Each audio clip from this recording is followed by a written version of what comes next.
Halo semua, kali ini saya akan membahas film I Care A Lot tahun 2020, biji mana alur cerita filmnya.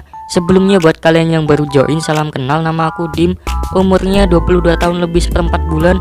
Oke, langsung aja ke filmnya. Diawali dengan seorang pria malang bernama Phil Strom yang tak dapat menemui ibu kandungnya sendiri akibat ia membuat kekacauan di fasilitas perawatan dan kini ia harus berurusan dengan pengadilan. Ini adalah Grayson, wali dari ibu Phil Strom. Ia memberikan kesaksiannya bahwa, Pak Phil Strom, kunjungan Anda membuat ibu Anda kesal. Terakhir kali Anda mengunjunginya, Anda malah menyerang seorang staf dan merusak area resepsionis. Saya rasa jelas yang mulia. Harus ada perintah larangan berkunjung untuk melindungi ibu Phil Strom dari anaknya. Akibat hal itu, hakim memberikan perintah larangan berkunjung Phil Strom ke ibunya. I agree. Order upheld. Kesal karena kalah waktu sidang, Phil Strom mengamuk-ngamuk ke Grayson. Nyet, gara-gara lo nih gue gak nafsu makan rendang. Lo udah hancurin hidup gue. Semoga lo mati kepleset di kamar mandi. Nih bonus buat lo. Grayson yang tidak takut sama sekali malah mengancam balik Phil Strom. Jika Phil Strom berani menyentuh atau meludahinya lagi, sepulang dari pengadilan, Grayson menemui Dr. Karen karena ia memiliki informasi kasus potensial.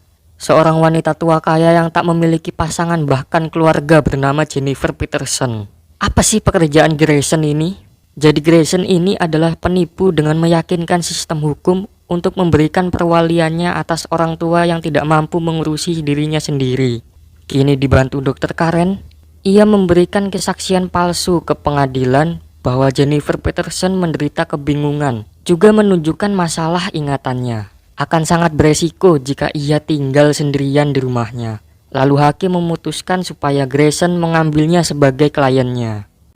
Yes, Your Honor, if you need me to take care of her. Setelah berhasil membawa Jennifer ke fasilitas perawatan, kini saatnya Grayson melakukan aksinya dengan menjual semua aset milik Jennifer termasuk rumahnya.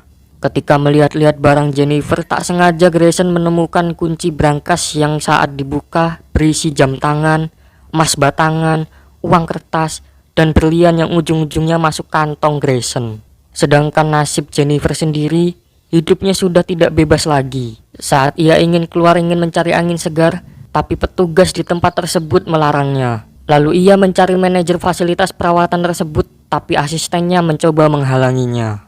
Mr. Rice is unavailable right Mr. now. Rice is here, but he's unavailable. Mr. Rice! Ini orang yang ngintilin Grayson dari tadi bernama Fran. Kenapa dia ngintilin? Karena dia pacarnya Grayson. Iya pacarnya loh, masa nggak paham? Fran yang sedang merenovasi rumah dikejutkan oleh Alexi, seorang supir taksi yang mencari Jennifer. Lalu Fran menjawab, Oh, she doesn't live here anymore. What? She moved. setelah mendapati informasi tadi, Alexi langsung menemui bosnya bernama Roman, seorang mafia sekaligus anak dari Jennifer. Roman yang merasa, pindah? Ibuku tak pernah meninggalkan janjinya kepadaku. Kau tahu, jarang untukku bisa bersama dengan ibuku. Kau tak mencoba mencari informasi dari wanita tadi, di mana keberadaan ibuku? Roman yang kesal berniat membunuh Alexi, tapi Alexi meminta kesempatan. Roman yang diam-diam menghanyutkan memaksa Alexi mencari ibunya sampai dapat. Find her and bring her to me. Besoknya dengan cepat Roman mendapat informasi keberadaan ibunya. Seperti yang kita tahu, Jennifer berada di fasilitas perawatan atas permintaan pengadilan dan dilindungi negara karena dianggap tidak mampu mengurusi dirinya sendiri. Alexi merasa bahwa Grayson adalah penyebabnya karena dia wali dari ibu Roman. Call Dean. Get my mother out of that home and keep her out. Roman meminta Alexi menghubungi Dean Erickson selaku pengacara untuk mengurusi masalah ibunya. Sampai akhirnya Dean menemui Grayson untuk membahas mengenai Jennifer yang merupakan kliennya. Dean sudah mengetahui permainan yang dilakukan oleh Grayson, tapi Dean mencoba bernegosiasi ke Grayson, di mana ia membawa $150.000 cash. Itu bisa menjadi milik Grayson jika ia melepaskan Jennifer. Tapi Grayson meminta $5 juta. Tidak bisa diajak negosiasi baik-baik. Dean menghimbau bahwa kehidupan Grayson akan hancur sehancur-hancurnya. When this is through, you're not gonna have any of those things. Penasaran dengan Dean, Grayson bertanya ke Jennifer, tapi ia tak mengenalnya. Ketika bertanya tanggal berapa ini, tiba-tiba wajah Jennifer berubah bahagia dan memberitahu Grayson bahwa ia sedang dalam masalah. You're in trouble now. Tak mau kalah, begitu saja Dean membawa kasusnya ke pengadilan, bahwa sebenarnya Jennifer tak membutuhkan wali karena dia baik-baik saja. Tapi Grayson membalikan fakta jika ia sering menemui pengacara yang mengaku-ngaku karena ingin mengeksploitasi tabungan para orang tua. Dan dirasa Dean ingin Jennifer bebas untuk melakukan hal tersebut. Ketika hakim meminta dokumen yang membuktikan Dean adalah pengacara Jennifer, Dean tak dapat menunjukkannya. Alhasil permintaan Dean ditolak. Mr. Erickson, your request to dissolve this guardianship is denied. Singkat cerita, Fran menemukan fakta bahwa wanita tua yang bernama Jennifer Peterson itu bukan nama aslinya. Dia telah mencuri identitas dari bayi yang sudah mati. The woman we have, Marla, isn't Jennifer Peterson. She just stole the identity of a dead child. Dikirimlah Alexi dan 2 orang preman untuk membawa kembali ibunya Roman. Dengan alasan ingin review fasilitas perawatan, mereka diajak Sam selaku manajer di situ. Tapi tiba-tiba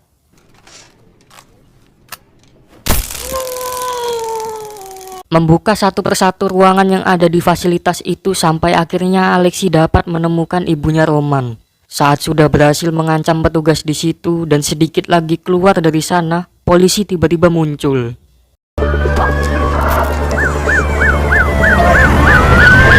Saat berada di kantor polisi, seorang polwan memberitahu Fran bahwa Alexi adalah saudara dari 2 bos mafia yang tewas dalam kebakaran 7 tahun lalu. These assholes were drug smugglers and implicated in a bunch of murders. Nicholas died 7 years ago in a fire, along with his boss, Roman Lunionov. Akibat sudah berani-beraninya berurusan dengan bos mafia, kini Dr. Karen harus jadi korban akibat kesaksian palsunya ke pengadilan yang membuat Ibu Roman dibawa ke fasilitas perawatan.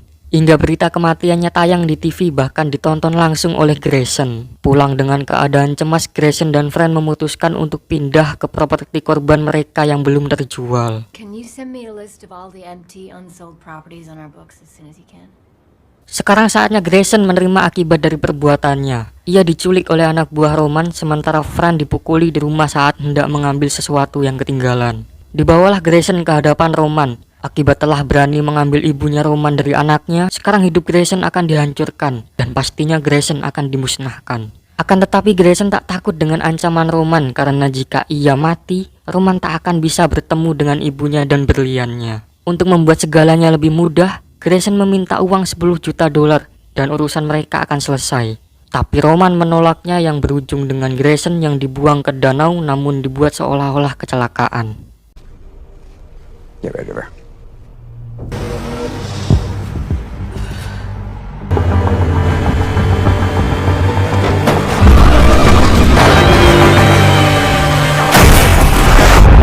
Karena tidak ingin filmnya selesai sampai di sini, Grayson berusaha keluar dari mobil tersebut. Sampai akhirnya ia berhasil selamat dari percobaan pembunuhannya. Tidak mau jika harus masuk angin, Grayson membeli baju dan meminta penjaga toko memanggilkan taksi. Diantarkanlah Grayson ke tempat di mana Fran diserang tadi. Ketika masuk, ia menemukan Fran pingsan. Beruntung ia masih selamat, lalu Grayson membawanya ke mobilnya. Dan tiba-tiba Grayson menunjukkan berlian yang ia temukan di berangkas milik ibunya Roman. Mereka bisa menggunakannya untuk memulai hidup baru tapi mereka tidak bisa hidup tenang atau mereka akan balas dendam. Dan mereka memilih balas dendam untuk menyelesaikan masalahnya. Mereka telah melacak keberadaan Roman sebelumnya. Kini Grayson harus berusaha dengan menyamar masuk ke kantor Roman. Ketika Roman masuk mobilnya untuk pergi, tiba-tiba Hello again.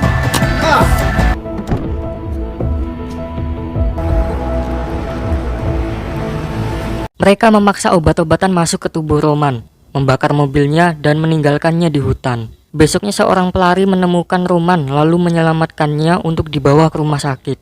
Akan tetapi saat Roman terbangun, ia disambut oleh Grayson yang kini menjadi wali sahnya karena Roman dianggap sebagai pasien tanpa identitas. Itu sebabnya negara secara langsung menunjuk wali untuk mengawasi perawatannya. I'm now your legal guardian. Singkat cerita, Grayson menjenguk keadaan Roman yang mulai membaik.